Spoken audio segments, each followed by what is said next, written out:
তোর মতো তাসছিরা মেয়ে পাগল হবে।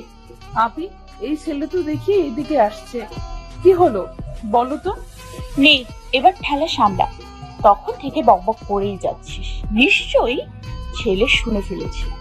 এখন তোর 12টা বাজবে, যদি ছেলের গার্লফ্রেন্ড থাকে তাহলে তোর কথাই নেই। আপি এইসব বলো কেন? আমি তো এখানেই কথা বলছি, এই ছেলে শুনবে কিভাবে এত দূর থেকে?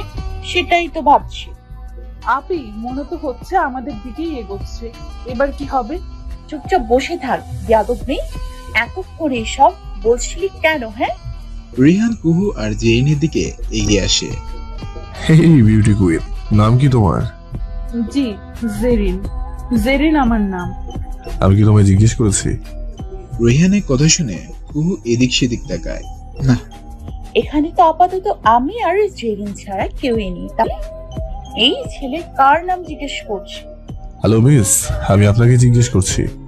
কুহু এবার হা করে রিহানের দিকে তাকায়। এত বড় সাহস এই ব্যাটার, আমার নাম জিজ্ঞেস করে, আবার আবার আমাকে বিউটি কুইন ডাকে। কথা বলতে পারো না তুমি? কখন থেকে জিজ্ঞেস করছি নাম কি নাম কি, কিছু বলছো না কেন? আপনাকে আমার নাম কেন বলবো? আপনি কে? থেকে উড়ে এসে জুড়ে বসে নাম জিজ্ঞেস করছেন? যত সব। হোয়াট? আমি উড়ে এসে জুড়ে বসেছি মানে? এই পার্কটা কি তোমার নামে রেজিস্ট্রি করা নাকি? হ্যাঁ, ফালতু কথা কম বলবেন। যদি আমার নামে রেজিস্ট্রি করা থাকতো তাহলে আপনার মতো লোকের ঢুকতে নিষেধ দিতাম। পার্কে এসে মেয়েদের বিরক্ত করা। দোস্ত, এই মেয়েটা বেশি বকবক করছে, আমার ভীষণ রাগ হচ্ছে, ইচ্ছে করছে চাটিয়ে চড় মারি। চুপ করো, নামটা বলো কুইক। কুহু এবার রেগে বসে থেকে উঠে পড়ে। জেরিন চল, এখানে আর এক সেকেন্ডও থাকতে চাই না। এইসব ফাজিল অসভ্য ছেলেদের জন্য থেকে আসা নিষিদ্ধ হয়ে যাচ্ছে। কুহু জেরিনের হাত ধরে টেনে চলে যেতে নিলেই রিহান কুহুর হাতটা ধরে বলে, তোমায় আমি কিছু জিজ্ঞেস করেছিলাম, আমার কথার উত্তর না দিয়ে এখান থেকে যাওয়ার সাহস হলো কিভাবে তোমার? রিহান কুহুর হাত ধরায় কুহু মারাত্মক রেগে যায়। উফ, আপনার সাহস হলো কিভাবে আমাকে টাচ করার? আর এত প্রশ্নই বা করছেন কেন? কে হন আপনি আমার? এত কথা না বাড়িয়ে নামটা বলে ফেলো। বলবো না, হাত সারুন বলছি। রেহান আরো শক্ত করে কুহুর হাতটা চেপে ধরে। এবার কুহু হাতে ব্যথা পেয়ে কেঁদে দেওয়ার অবস্থা হয়ে যায়। লাগছে আমার হাতে, ছাড়ুন প্লিজ। নামটা বলো। কুহেলিকা কুহু। বলার সাথে সাথে রেহান কুহুর হাতটা ছেড়ে দেয়। কুহু বেচারি যেন প্রাণ ফিরে পায়। আর এক সেকেন্ডও সময় নষ্ট না করে কুহু এক প্রকার দৌড়ে জেরিনকে নিয়ে পার্কে ত্যাগ করে। দোস্ত, প্রেমে পড়লি নাকি? জানি না, তবে ওকে আমার চাই, অ্যাট এনি কস্ট। কুহু আর জেরিন দৌড়ে এসে রিক্সাকে। বাবা কুহু বাঁচা গেল।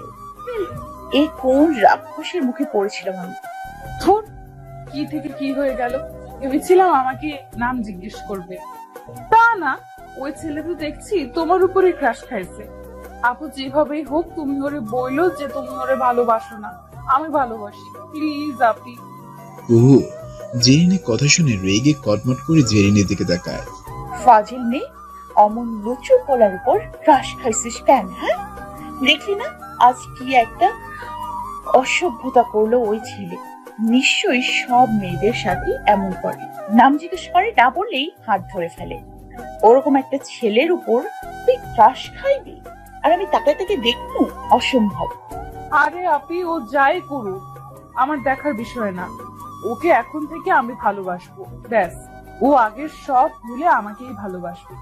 আর একবার যদি এই কথা বলিস তোরে কি করবো নিজেও জানি না। কুহুর রাগ দেখে বেচারি জেরিন একদম চোখ। তারপর দুজনে বাসায় আসে। রিহানের কাণ্ডে কুহুর রাগটা এখনো কমেনি। বাসায় এসে রুমে গিয়ে দরজাটা লক করে দেয়। জেরিন এখনো বোকার মতো ড্রয়িং রুমে দাঁড়িয়ে আছে। কি রে জেরিন, কুহুর কি হয়েছে? ও এত রেগে আছে যে? ঠিক আছে, তুই গিয়ে রুমে গিয়ে ফ্রেশ হয়ে নে, যা। এদিকে কুহু নিজের রুমে এসে রেগে বসে আছে। কুহুর মা অনেকক্ষণ ধরে ডেকে যাচ্ছে, কিন্তু কুহুর কোনো সাড়া নেই। কুহুর মা এবার চিন্তায় পড়ে যায়, হলো কি মেয়েটা? কুহুর মা ডাকাডাকি শব্দ শুনে কুহুর বাবাও চলে আসে। কি হয়েছে? এভাবে ডাকছো কেন ওকে? দেখো না কখন থেকে ডাকছি, সাড়া দিচ্ছে না।